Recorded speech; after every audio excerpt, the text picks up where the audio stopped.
নমস্কাৰ 24 লাইভ চাই থকাৰ বাবে ধন্যবাদ ষ্টুডিঅ'ত মই উৎপলাৰ লৈ আহিছো এই মুহূৰ্তত এটা বিশেষ খবৰ ডিব্ৰুগড়ত 6 জাতীয় জনগোষ্ঠীৰ ঐক্য মঞ্চৰ বৃহৎ প্ৰতিবাদ থলুৱা বজাৰ নিৰ্মাণৰ দাবীৰে ৰাজ্য চৰকাৰৰ বিৰুদ্ধে এই প্ৰতিবাদ কাৰ্যসূচী কৰিছে তেওঁলোকে আৰু ইয়াৰ লগতে থলুৱা বজাৰ নিৰ্মাণৰ লগতে থলুৱা নিবনুৱাসকলক সংস্থাপনৰো দাবী তুলে 6 জাতীয় জনগোষ্ঠীৰ সংগঠনে আমি জনাম এই মুহূৰ্তত সবিশেষ খবৰ আমি জনাইছো এই মুহূৰ্তত এটা বিশেষ খবৰ ডিব্ৰুগড়ত 6 জাতীয় জনগোষ্ঠীৰ তীব্ৰ প্ৰতিবাদ সাব্যস্ত কৰিছে 6 জাতীয় জনগোষ্ঠীৰ ঐক্য মঞ্চই স্মাৰ্ট মিটাৰ বন্ধ আৰু থলুৱা বজাৰ নিৰ্মাণৰ দাবীত জাতীয় জনগোষ্ঠীয় ঐক্য মঞ্চৰ প্ৰতিবাদ কেইবাটাও গুৰুত্বপূৰ্ণ বিষয় লৈ চৌকি ডিঙ্গিত ধৰ্মঘট কাৰ্যসূচী ৰূপায়ণ কৰে ইতিমধ্যে 6 জাতীয় জনগোষ্ঠীয় সংগঠনে থলুৱা বজাৰ নিৰ্মাণৰ জৰিয়তে থলুৱা নিবনুৱাক সংস্থাপনৰ বাট মুকলি কৰি দিয়াৰ পূৰ্ণ দাবী তুলিছে চৰকাৰে কেৱল ফুড বেংকৰ বাবে কাম কৰিলে নহব বুলি তেওঁলোকে হুংকাৰ প্ৰদান কৰে আমি জনাইছো এই মুহূৰ্তত এটা বিশেষ খবৰ ডিব্ৰুগড়ত 6 জাতীয় জনগোষ্ঠীৰ তীব্ৰ প্ৰতিবাদ সাব্যস্ত একেলগে ঐক্য মঞ্চ স্মাৰ্ট মিটাৰ বন্ধ কৰাৰ বিৰুদ্ধে ৰাজ্য চৰকাৰৰ বিৰুদ্ধে 2 ঘণ্টীয়া অৱস্থান ধৰ্মঘট কাৰ্যসূচী ৰূপায়ণ কৰে চৌকিডিঙি চাৰিআলিত এই ধৰ্মঘট কাৰ্যসূচী ৰূপায়ণ কৰে 6 জাতীয় জনগোষ্ঠীৰ ঐক্য মঞ্চ স্মাৰ্ট মিটাৰ বন্ধ কৰাৰ লগতে ডিব্ৰুগড় এখন থলুৱা বজাৰ নিৰ্মাণৰ দাবী তুলে পূৰ্ণ দাবী তুলিছে ৰাজ্য চৰকাৰক থলুৱা বজাৰ নিৰ্মাণৰ বাবে আৰু তাৰ লগতে থলুৱা যিসকল নিবনুৱা সেই থলুৱা নিবনুৱাসকলক সংস্থাপনৰ বাট মুকলি কৰি দিয়াৰ বাবে পূৰ্ণ দাবী তুলিছে চৰকাৰ আমাৰ বজাৰ আমাৰ এনেদৰে তেওঁলোকে কলেই নহব বুলি কৈছে খিলঞ্জীয়াসকলৰ স্বাৰ্থ সুৰক্ষিত কৰাৰ লগতে বিভিন্ন ধৰণে খিলঞ্জীয়াসকলৰ বাবে কাম কৰাৰো বিভিন্ন ধৰণে দাবী তুলিছে বজাৰ কেৱল আমাৰ বুলি কলেই নহব যিসকল অসমীয়া ভূমিপুত্ৰ যিসকল খিলঞ্জীয়া যিসকল থলুৱা নিবনুৱা সেই সকল সংস্থাপনৰো বাট মুকলি কৰি দিলেহে আগুৱাই যাব পাৰিব খিলঞ্জীয়া লোকসকল এনেদৰে তেওঁলোকে মন্তব্য কৰিছে আৰু কৈছে যে ৰাজ্য চৰকাৰে কেৱল মাত্ৰ ফুড বেংকৰ বাবে কাম কৰি দেখুৱালেই নহব ফুড বেংকৰ বাবে তেওঁলোকে কাম কৰাৰ মোটিভ ললে নহব তেওঁলোকে যিসকল থলুৱা নিবনুৱা সেই থলুৱা নিবনুৱাসকলক আগুৱাই যাবলৈ উপযুক্ত সুবিধা দিব পাৰিব লাগিব বুলি তেওঁলোকে মন্তব্য কৰিছে ইতিমধ্যে বিভিন্ন ধৰণে তেওঁলোকে আজিৰ দিনটোত জাতীয় জনগোষ্ঠীয় ঐক্য মঞ্চৰ লগ হৈ বিভিন্ন ধৰণে প্ৰতিবাদ কৰিছে স্মাৰ্ট মিটাৰৰ বিৰুদ্ধে ৰাজ্যজুৰি বিভিন্ন ধৰণে প্ৰতিবাদ হোৱাৰ পিছতো পুনৰ স্মাৰ্ট মিটাৰৰ বিৰুদ্ধে প্ৰতিবাদ এতিয়া অব্যাহত আছে আৰু বিশেষকৈ এইবাৰ চৌকি ডিঙ্গিত ধৰ্মঘট কাৰ্যসূচী ৰূপায়ণ কৰাৰ লগতে থলুৱা বজাৰ নিৰ্মাণৰ বাবে তেওঁলোকে পূৰ্ণ দাবী তুলিছে 6 জাতীয় জনগোষ্ঠীয় ঐক্য মঞ্চই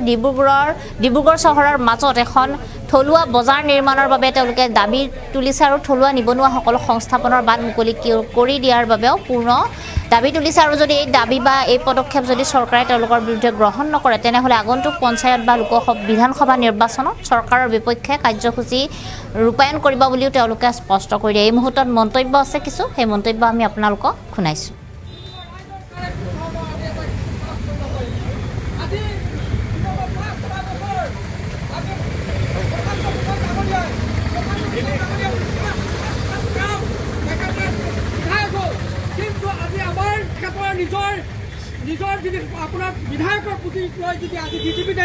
বিজেপি চৰকাৰে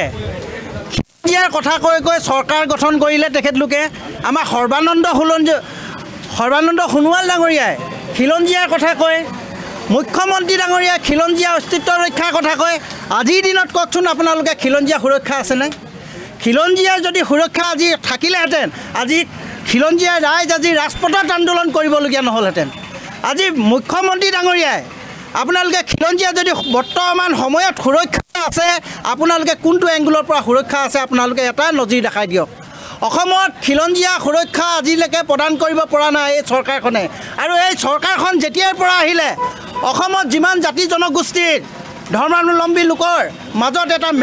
ধৰ্মীয় মেৰুকৰণ কৰি উন্মাদনাৰ সৃষ্টি কৰিছে তেখেতলোকে ধৰ্মীয় মেৰুকৰণ কৰি তেখেতলোকে অকলে ৰাজনীতি কৰিছে ধৰ্মীয় মেৰুকৰণ কৰি তেখেতলোকৰ টকা ঘটাৰ প্ৰলোভন তেখেতলোকে ৰাজনীতি কৰিছে তেখেতলোকৰ ভাল মাটি সম্পত্তিবিলাক আজি মন্ত্ৰী হাতলৈ গ'ল যিবিলাক ভাল দামী যিবিলাক মন্ত্ৰী যিবিলাক মাটি আছিলে আমাৰ যিবিলাক দুখীয়া মানুহৰ যিবিলাক মাটি আছিলে সেইবিলাক বৰমূৰীয়া হাতলৈ গ'ল আচলতে মুখ্যমন্ত্ৰী ডাঙৰীয়াক এটা প্ৰশ্ন কৰিব বিচাৰিছোঁ ডাঙৰীয়া আপোনাৰ এই যে মাটিবোৰ যে আপোনালোকে যে পাইছে এই মাটিবোৰ আচলতে কাৰ হয় এই মাটিবোৰ আচলতে কৰ কাটল কোনে দিয়ে এই মাটিবোৰ আচলতে অধিকাৰ কাৰ হ'ব লাগিছিল মাটিৰ আচলতে অধিকাৰ কাৰ হ'ব লাগিছিল আজি তাৰমানে এটা কথা স্পষ্ট আমি অনুধাৱন কৰিছোঁ যে স্পষ্টকৈ বুজি পাইছে খিলঞ্জীয়া ৰাইজে যে আজিৰ দিনত বিজেপি চৰকাৰৰ যিসকল মন্ত্ৰী বিধায়ক মুখ্যমন্ত্ৰীৰ পৰা লৈ যিসকল বিধায়ক মন্ত্ৰী আছে আজি সকলো মাটি অধিকাৰ আজি মন্ত্ৰীৰ হাতলৈ গ'ল বুলি আমাৰ অনুধাৱন হৈছে আৰু এটা কথা আপোনালোকে দেখিছে স্মাৰ্ট মিটাৰে মানুহক জ্বলা কলা খুৱাইছে স্মাৰ্ট মিটাৰক লৈ তেখেতলোকৰ কোনো ৰাইজৰ প্ৰতি সহানুভূতি নাই তেখেতলোকে স্মাৰ্ট মিটাৰ লৈ আজি পৰ্যন্ত কোনো বাক্যবান তেখেতলোকৰ নেদেখিলোঁ মুখ্যমন্ত্ৰী ডাঙৰীয়াই বহিৰাগতৰ পৰা বনিয়া কানি বহিৰাগত কোম্পানীক স্মাৰ্ট মিটাৰ গতাই দি আমাৰ অসমত থকা খিলঞ্জীয়া ভূমিপুত্ৰসকলত মাধমাৰ ঘূৰাইছে হাজাৰ হাজাৰ কোটি টকা লোন লৈছে আৰু আমাৰ জনসাধাৰণক মূৰ্খ সজাই তেখেতলোকে আঁচনিৰ ওপৰত আঁচনি কৰি আমাৰ মানুহবোৰক নাচনি বনাইছে মহিলাসকলক নাচনি বনাইছে আৰু নচুৱাই আছে সেই মুখ্যমন্ত্ৰী আচলতে আপুনি দক্ষ নহয় আপোনালোক মূৰ্খ মন্ত্ৰী বুলিয়ে মই আখ্যা দিছোঁ আপোনালোকৰ যদি সৎ সাহস আছে আপোনালোকে জনসাধাৰণক আজি কিয় আপোনালোকে মাধমাৰ ঘূৰাই আছে অত্যাৱশ্যকীয় মূল্য বৃদ্ধিয়ে আপোনাৰ জ্বলা কলা খুৱাইছে সৰ্বসাধাৰণ ৰাইজক 1 কেজি দাইল আলু পিঁয়াজৰ পৰা লৈ মিঠাতেলৰ পৰা লৈ সকলো দাম বাঢ়িলে আপোনালোকৰ কোনো কাৰণ হাৰ নাই এইখন চৰকাৰৰ আচলতে নিৰ্লজ্জ চৰকাৰৰ নিৰ্লজ্জ ৰূপ আৰু কি দেখিব আৰু ডিব্ৰুগড়ত আপোনালোকে দেখিছে আমাৰ যিখন ডিব্ৰুগড় চহৰৰ মাছমজিয়াত থকা বজাৰখন বহিৰাগতৰ বনিয়া হাতত গুচি গ'ল আমাৰ থলুৱা খিলঞ্জীয়া ৰাইজৰ হাতত কোনো বজাৰ নাই আমি মুখত ক'লে নহ'ব বজাৰ আমাৰ পথাৰ আমাৰ অসমীয়া কৰি দেখাবলৈ আপোনালোকে সুবিধাখণ্ড দিয়ক চৰকাৰে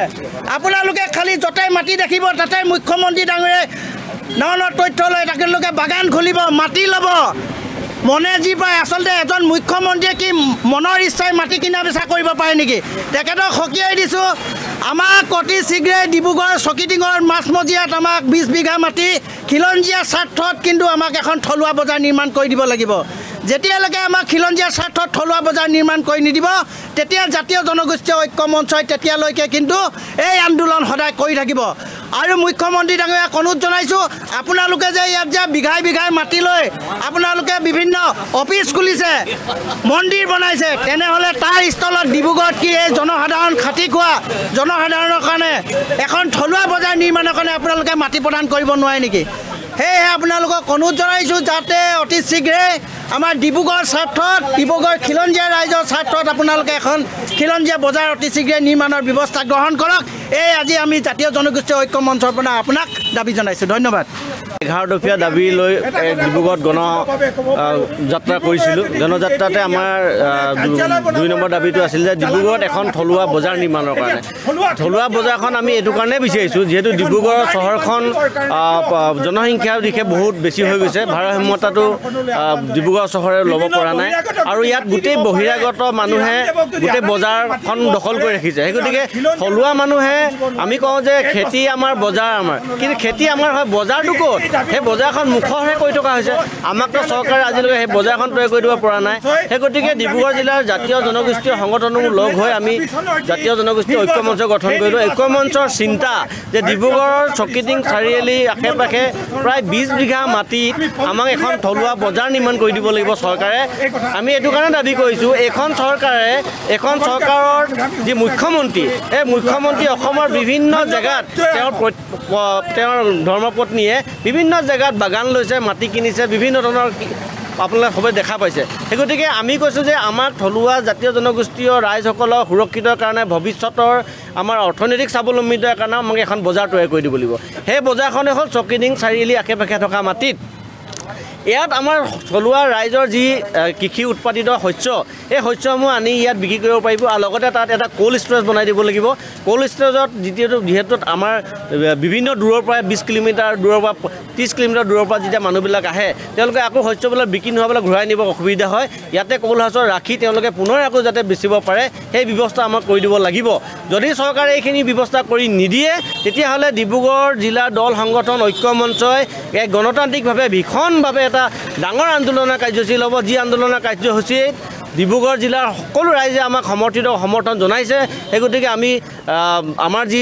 সমূহ ব্যক্তি আছে, আমাৰ ৰাইজ আছে, গাঁৱৰ মানুহ সকলোৱে আমাক সমৰ্থন জনাইছে যে আপোনালোকৰ এই দাবীটোৰ প্ৰতি আমাৰ সহানুভূতি আছে, দাবী উচিত দাবী আৰু সময়ৰ দাবী। সেই গতিকে আমাৰ এই যি দাবী আছে চৰকাৰে মানিব লাগিব, যিহেতু নেকি আমাৰ কৰ কাটলেৰে চৰকাৰ চলি আছে, আমাৰ কৰ টেক্সে আমাৰ চৰকাৰ চলাই আছে। তেওঁলোকে এ চি ৰুমত বহি আছে, এস্কট গাড়ী লৈ মন্ত্ৰী বিধায়ক ঘূৰি ফুৰিছে। কাৰ পইচাৰে লৈছে? আমাৰ পইচাৰে। গতিকে আমাৰ পইচাৰে আমাক এখন থলুৱা বজাৰ নিৰ্মাণ কৰি দিবলৈ এয়া আমাৰ দাবী। আৰু দ্বিতীয় কথাটো হ'ল স্মাৰ্ট মিটাৰ বন্ধ হ'ব লাগিব। অসমৰ ৰাইজে স্মাৰ্ট চৰকাৰক পইচা কেতিয়াও দিব নোৱাৰে। এখন চৰকাৰে য'ত আগতে আমাৰ গাঁৱৰ ৰাইজৰ 200 টকা বিল আহিছিলে, আজি 1200 টকা বিল আহিছে। ক'ৰ পৰা দিব 1200 টকা বিল? এই 1000 টকা ওপৰঞ্চি চৰকাৰে যে আমাৰ ৰাইজৰ পকেটৰ পৰা লৈ যাব বিচাৰিছে, তাৰ উদাহৰণ হ'ল অসম চৰকাৰে অসম চলাব পৰা নাই। অৰ্থনৈতিকভাৱে অসম কোঙা। প্ৰতি মাহে হাজাৰ হাজাৰ কোটি টকা ধাৰ লৈছে। আজি আকৌ গম পাইছোঁ যে প্ৰতিদিনে বোলে 100 কোটি টকাকৈ ধাৰ ল'বলগীয়া হৈছে চৰকাৰে।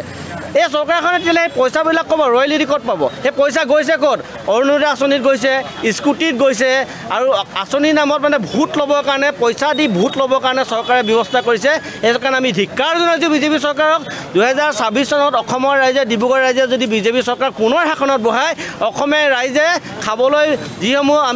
আমি খেতি কৰোঁ, খেতি ভাতটো আমি নাপাম, আৰু পিন্ধিবলৈও চাগে কাপোৰো নাপাম। অলপ দিনৰ আগত আপোনালোকে দেখা পাইছিলে আমাৰ গাঁৱৰ পৰা ল'ৰাবিলাকে যেতিয়া ব্যৱসায় বাণিজ্য কৰিবলৈ সৰু গাড়ী এখন লৈ আহে, তেওঁলোকক 20,000 30,000 টকা টেক্স লগাই দিয়ে। বাইক এখন লৈ আহিব,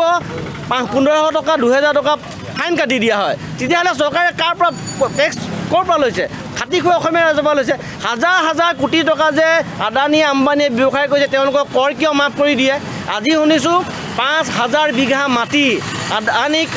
চিমেণ্ট ফেক্টৰীৰ কাৰণে এলটমেণ্ট কৰিছে অসম চৰকাৰে। তেতিয়া আমাৰ অসমীয়া ভূমিপুত্ৰ, অসমৰ থলুৱা মানুহৰ মাটি যদি 20 বিঘা দিব নোৱাৰে এখন চৰকাৰে, কিহৰ চৰকাৰ? সেই গতিকে চৰকাৰ উফৰাই দিয়া হ'ব। স্পষ্ট কথা, যদি আমাক 20 বিঘা মাটি চৰকাৰে দিব নোৱাৰে, বজাৰ নিৰ্মাণ কৰি দিব নোৱাৰে, এই চৰকাৰ উফৰাই দিয়া হ'ব। এইটো একদম